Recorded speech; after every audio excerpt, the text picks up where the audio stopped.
Приветствую! Новый обзор и новые высоты биткоина. Давайте посмотрим, что у нас произошло с главной криптовалютой. Может, посмотрим и остальные в какой-то степени. Но главная новость, которую все вчера знают, все вчера слышали, это, конечно же, Маск, Тесла и биткоин. Что же произошло? А произошло следующее. Они опубликовали, Тесла и Маск, отчет за 2020 год, обращу внимание, о том, что они начали закупать и закупили $1,5 миллиарда биткоина на $1,5 миллиарда. Давайте найдем этот текст в их отчете. Это не Gold, это биткоин. Вот он, небольшой абзац, здесь все это повторяется, если можете посмотреть, вот. Я уже проверял. Это один и тот же абзац, который туда-сюда копируется. Но весь отчет из скольки тут страниц? 125 страниц сводится к тому, что вот из-за этого абзаца произошел дикий памп. Что же здесь написано? В январе 2021 года, то есть отчет за 2020, они пишут о 2021. Мы обновили нашу инвестиционную политику, чтобы предоставить нам большую гибкость для дальнейшей диверсификации и увеличения прибыли на наши денежные средства, которые не требуют для поддержания адекватной операционной ликвидности. В рамках политики, должным образом одобренной Комитетом по аудиту нашего Совета директоров, мы можем инвестировать часть таких денежных средств в определенные альтернативные резервные активы, включая цифровые активы, золото в слитках, фонды, торгуемые на бирже, и другие активы, как указано в будущем. После этого мы инвестировали в биткоинах в общем сложности $1,5 миллиарда США в соответствии с этой политикой и можем приобретать и хранить цифровые активы время от времени или в долгосрочной перспективе. Более того, мы планируем начать принимать биткоины в качестве формы оплаты за наши продукты в ближайшем будущем в соответствии с применимыми законами и первоначально на ограниченной основе, который мы можем или не можем ликвидировать при получении. Что это все значит? Во-первых, как все заявляют, что Тесла начала принимать биткоины. Нет. Мы планируем начать принимать биткоины. Может будут, может не будут. Также писали не только о биткоинах, писали о золоте. Давайте посмотрим, как у нас отреагировало золото. Никак. Вчера было 8. Вот буквально небольшой проброс наверх. Сколько тут? Даже процента нет. То есть всем плевать. Биткоин же они купили, и все понеслось на Луну. Сколько у нас тут процентов? 20%. Никогда новости не подают просто так. То есть они могли подать и что золото, тут Тесла начала закупать, чтобы золото выстрелило. Но в СМИ обратили внимание только на биткоины. Далее. Давайте посмотрим на графике, что у нас произошло. Так, лишнее уберем. По плану мы сходили вниз, но не дошли до расчетной зоны. Маск не стал ждать, а пошел наверх. Что же сейчас происходит? Если это была действительно волна 1, рассчитаем, куда она может дойти. Дойти она может до 53 тысяч. Но это все прекрасно. Но у меня закрадываются сомнения, что нам не дадут. Я имею в виду, до 50-то мы добьем, скорее всего. Но я уже все закрыл. У меня нет сейчас позиций. Почему я так говорю? Сейчас уже нужно смотреть более глобально. Смотрите, на 4 часах объемы ниже. Мы получили на дневках дивергенцию. Сейчас очень опасно торговать. Это может в легкую пойти вниз. Еще один фактор. То есть первый фактор на то, чтобы идти вниз. Илон Маск опубликовал новость в нужный момент. Сейчас бегут все хомяки. Выходили новости о том, что криптобиржи закрывают даже регистрацию. Они вчера глючили эти биржи, Binance, Kraken, потому что идет наплыв новых пользователей, новичков, которые раньше не торговали. То есть они все сейчас покупают на хаях. Мне и, как я думаю, многим Это напоминает 2017 год, когда все просто залетали и бездумно покупали по любым ценам. А после этого мы просто отправились вниз. Давайте вернемся, где у нас 2017 год. Вот он. Ну вот на это похоже больше. То есть был здесь пик, сходили в коррекцию, и после этого мы продолжили движение. Думаю, что отката не будет. Даже здесь не было дивергенции, а там уже есть. И после этого мы без предупреждения, как говорится, я в этот момент был около компьютера, помню, как все это продавалось и летело на 44%. Здесь, если торговать сейчас, нынешнюю ситуацию, то только со стопами. Стопы постоянно держать, чтобы если пошло резко вниз, у вас закрылась позиция. Давайте справедливости ради просто посмотрим, куда же нам ждать движения. Так как здесь объемы возросли, индикатор пошел вверх, мы это принимаем за третью волну. Илон Маск нам все тут сейчас поменял. Третья волна с большей вероятностью. Вот здесь вот у нас было окончание, как мы считали, волны с короткой коррекцией. И зона конца третьей волны у нас вот здесь. То есть как раз в районе 50 тысяч. Возможно, не добьем, возможно, перебьем. А вот она зона расчетная. После чего мы, возможно, пойдем на коррекцию. Скорее всего, это будет вот так.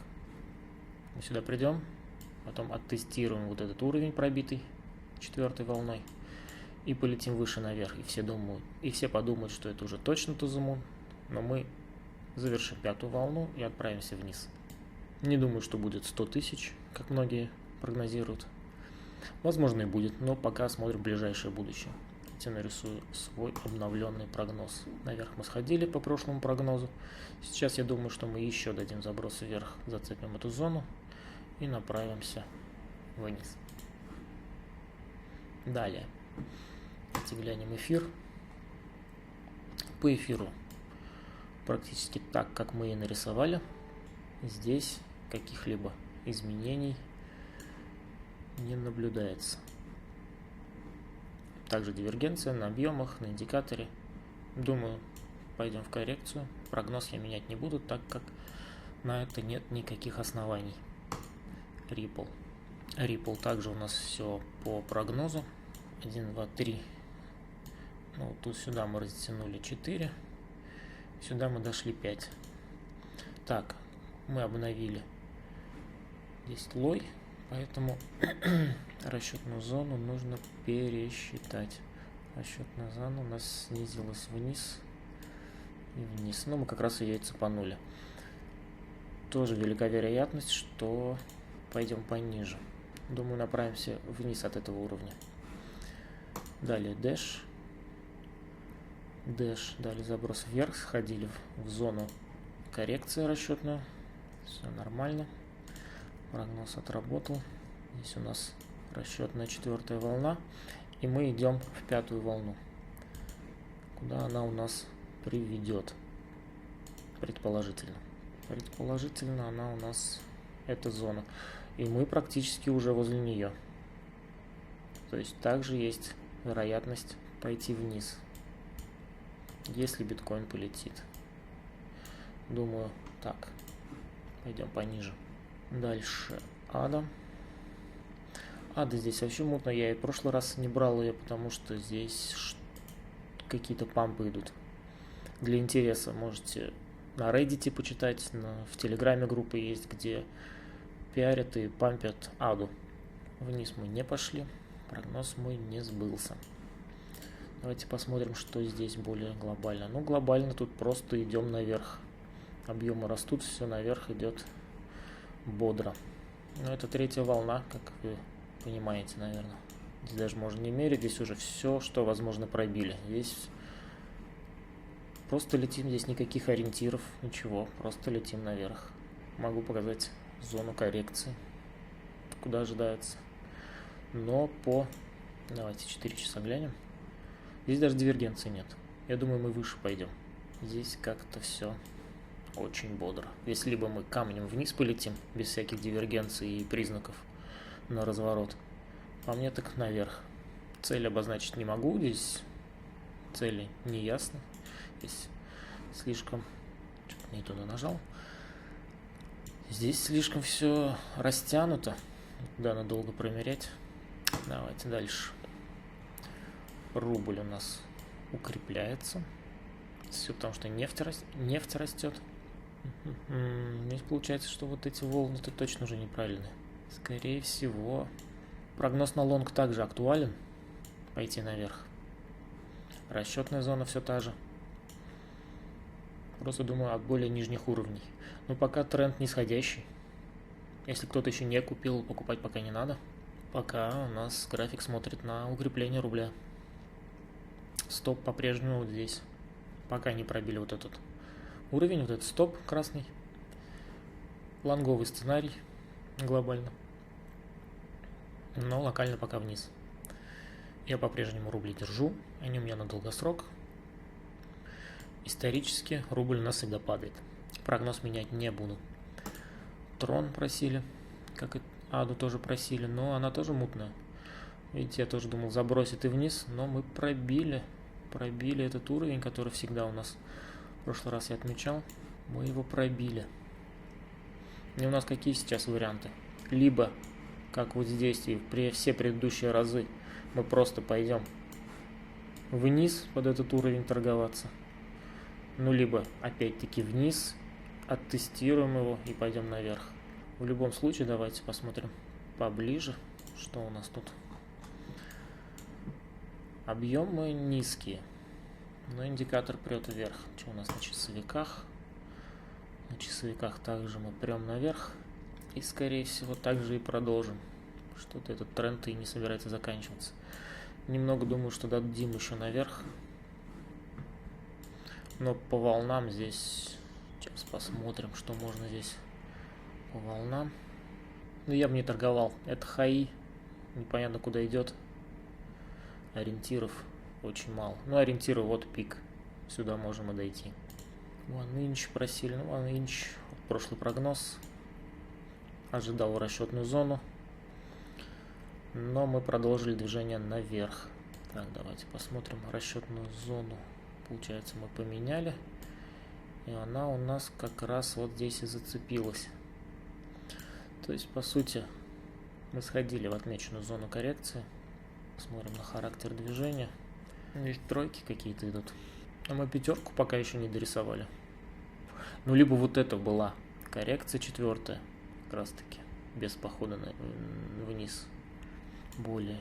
Сколько у нас длится это все дело? Истории нет на монете. Нет на монете истории. Не к чему привязаться. Но здесь неоднозначно. Мы цепанули здесь зону коррекционную. Но... нормально так там и не были. Есть два варианта. Два любимых варианта. То ли вверх, то ли вниз, да? Либо коррекция завершилась, мы здесь уже идем 1, 2, 3, 4, 5. Сюда пятерку дорисовывать. Либо А, Б, не знаю, С. И потом уже наверх. Давайте рассмотрим вариант, если мы завершили коррекцию. Отметим зону. Куда может прийти пятерка. Зона пятерки вот здесь. Далее риф. Так, риф я рисовал, что пойдет вниз. Но мы сходили вниз, но не настолько низко. Что можно сейчас сказать о рифе? А то, что, скорее всего, мой прогноз будет заключаться вот в этом. Что он также смотрит вниз. Здесь получилась еще более сильная дивергенция. И по-прежнему продавцы выглядят более сильно, чем покупатели. Истории здесь также нет. Где-то здесь привязаться невозможно. Чисто по структуре движения это выглядит как импульс, коррекция, импульс. Объемы здесь не слишком сильные. Но здесь может быть два варианта, когда импульс, коррекция, импульс. Либо это 1, 2, 3, 4, 5. Либо это АБЦ и вниз пойдем. Давайте рассмотрим более бычий вариант. Я все-таки думаю, что вниз пойдем, но так как здесь объемы подросли, давайте посмотрим более бычий вариант. Если это все-таки тройка. Если это все-таки тройка, то вот он, наш ориентир, куда дойдет волна 3. В принципе, вот есть какая-то свеча 4-часовая, как раз и завершалась.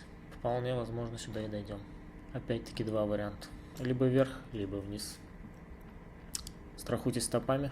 Ну, шортить здесь точно не стоит, здесь стоп вообще некуда поставить. Лонговать на откатах можно брать и со стопами. Рассчитывайте там риск, какой вы можете себе позволить, и вперед. Ваш выбор, ваши деньги. BitTorrent Tracker. О, неудивительно, почему меня попросили его посмотреть. Он у нас затузамунил. Что можно здесь посмотреть? Но опять-таки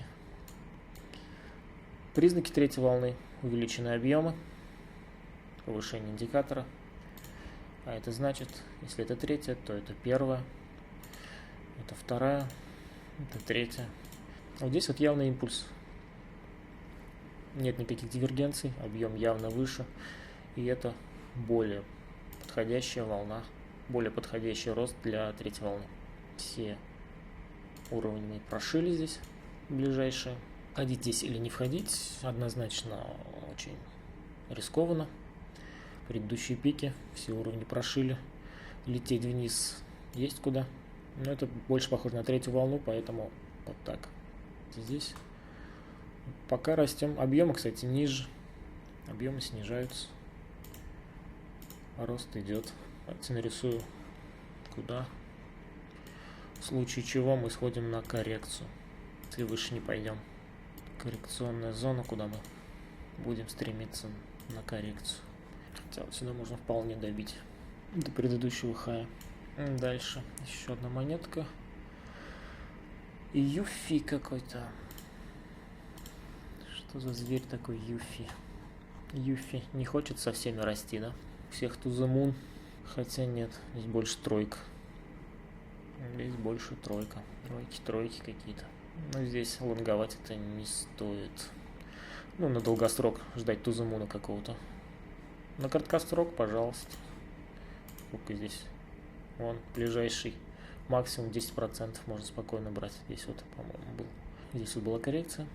Ну, здесь напоминает, смотрите, опять-таки, вот здесь вот уровень был. Бились, пробили, теперь под ним. Его наверх не пускают. Где мы это видели? Мы это видели на троне. Где под уровнем мы бились, а потом как выбили. Вполне вероятно, и эту монету может ожидать такое же будущее. Но я бы не торговал. Полно других монет, на которых лучше перспектива и более понятное движение.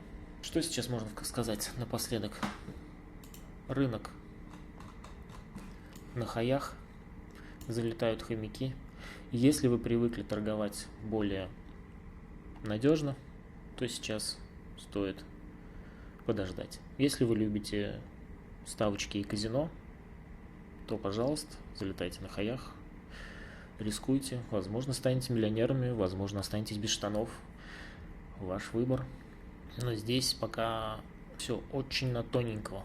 Мое мнение, я пока вышел из рынка и беру только краткосрочные сделки. Подписывайтесь на канал, ставьте лайки и пишите в комментариях свое мнение, куда дойдет биткоин. В рынке вы сейчас, не в рынке. Как торгуете. И счастливо, удачной торговли.